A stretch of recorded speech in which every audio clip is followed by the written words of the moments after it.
What you're looking at are two different realities. The same land, the exact same facts on the ground, but two completely different worlds.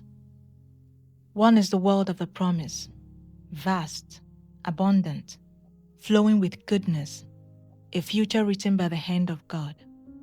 The other is the world of the problem, fortified, imposing, populated by giants, a future dictated by the size of your fear. And right now in your life, in your business, in your heart, you are standing at the border between these two worlds. You are holding a report in your hands, and the single most important decision of your next season will be this. Which report will you believe? Which world will you choose to live in? We go to the edge of the promised land. We're not going to talk about dreams, but about data. We're not going to talk about wishes, but about witnesses. We're going to talk about the minority report. The story is a masterclass in perspective. Moses sent 12 leaders, 12 spies, into Canaan to bring back a report. See what the land is like. Are the people strong or weak?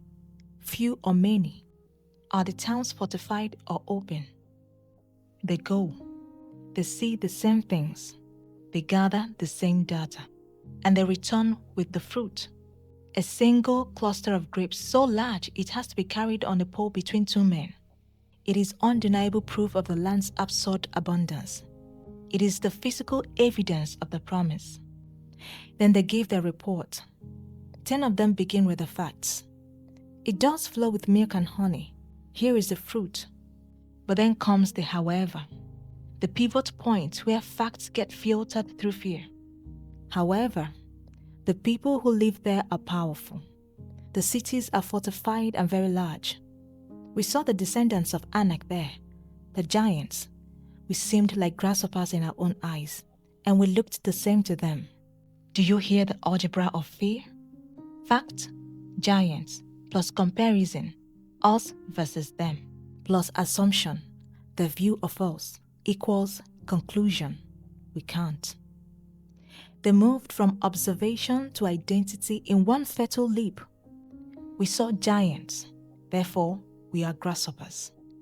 They didn't just report on the land, they reported on themselves, and their self-perception shrank them to insignificance. Their perspective became their prison. This is the majority report. It is factual, logical, risk-averse, and utterly soul-crushing. It is the voice of the committee, the consensus, the realistic assessment. It takes the promise and uses it only to heighten the sense of loss. Look at what we could have had if only we weren't so small. But then, Caleb steps forward. He silences the panic, and he speaks a sentence that defies the entire mood of the room. We should go up and take possession of the land, for we can certainly do it. We can certainly do it. Not we might, not we could try. Certainly. The other spies interrupt, doubling down on the grasshopper narrative. The whole community begins to weep, to wail, to wish for death back in Egypt, preferring the known bondage to the unknown battle. Then Joshua and Caleb tear their clothes, a sign of ultimate distress and protest, and they make their case. They present the minority report. The land we pass through is exceedingly good. If the Lord is pleased with us, He will lead us into that land. Do not be afraid of the people of the land, because we will devour them. Their protection is gone, but the Lord is with us. Do you hear the different calculus? Fact, exceedingly good land, plus principle, God's pleasure, plus promise, God's presence, equals conclusion. We can certainly. They saw the same giants, but they saw them in contest. The contest of a covenant-keeping God. The giants weren't the main character of the story. God was. The walls weren't the defining feature. The promise was. The majority defined themselves by the giants. We are like grasshoppers. The minority defined the giants by their God. They are our bread. Perspective is everything. The majority saw themselves in the giant's shadow. The minority saw the giant in God's shadow. Here is the brutal mathematical consequence of perspective. The people believed the majority report. They chose the world of the problem. And God gave them exactly what they believed. He said, "You said your children would be taken as plunder? Your bodies will fall in this wilderness. Your children will be the shepherds here for 40 years until the last of you lies dead." The entire generation that accepted the grasshopper identity died in the desert of their own choosing. The promise was still there. The land still flowed with milk and honey, but they chose to live and die in the narrative of their own inability, except for 2 men. "Not one of you will enter the land," God said, "except Caleb and Joshua." Why? What was the difference? "Because my servant Caleb has a different spirit and follows me wholeheartedly." A different spirit, a different perspective, a different operating system. He was not following the facts. He was following the promise. He was not measuring the giants. He was measuring God's faithfulness. His heart was whole, undivided by fear, fully committed to the reality of God's word over the reality of his circumstances. The minority report wasn't just an opinion. It was a declaration of allegiance, and it carried a reward that consensus could never give: inheritance. So, you stand at your Kadesh Barnea, the border of your promise. You have the facts. You've seen the giants, the fortified walls of death, of rejection, of competition, of illness, of past failure. You've carried the heavy fruit of potential, and it feels more like a burden than a blessing. And now, the reports are in.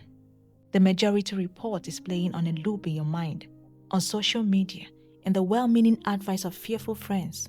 It's too risky. The giants are too big. You will look like a fool. Remember what happened last time. Be realistic. Settle. But there is another voice, a quieter, deeper, more costly voice. The minority report. It comes from the different spirit within you. It says, "The land is exceedingly good. If God is pleased with us, He will lead us in. Do not be afraid. We can certainly do this." Today, you must choose which report you will sign your name to, which world you will inhabit. Choosing the majority report means consensus, comfort, and a life sentence in the wilderness of what could have been. Choosing the minority report means isolation, opposition, risk, and a deed to a promised future. I am calling you to be part of the faithful remnant. Tear your clothes over the unbelief of this age. Stand up when everyone else is sitting down in fear. Speak the certainly when everyone else is stammering maybe. See the promise, not just the giants. Define the giants by your God, not yourself by the giants. Carry the fruit not as a weight, but as a witness. 45 years later, an 85-year-old Caleb stood in the partially conquered land, pointed to the hill country still held by the giants and said, "Give me this mountain." The grasshopper-minded generation died in the desert. The giant-slaying generation died claiming mountains. The promise is still there. The giants are still there. The question is, what do you see when you look at it? And more importantly, what do you see when you look in the mirror? Choose your report, then go take your mountain.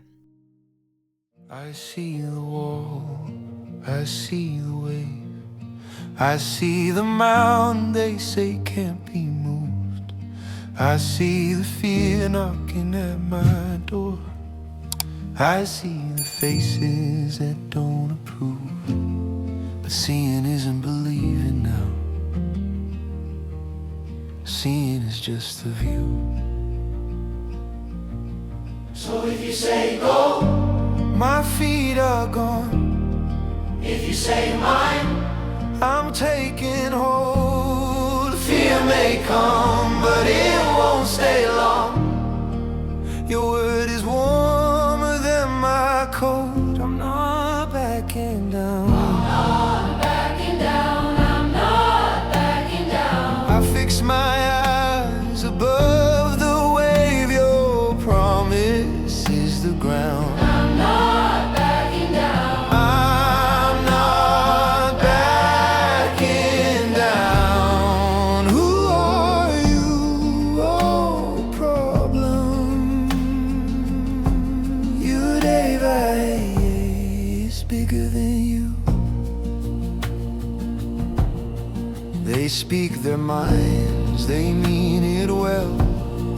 They weigh the risk, they count the cost, but they don't see the throne I serve.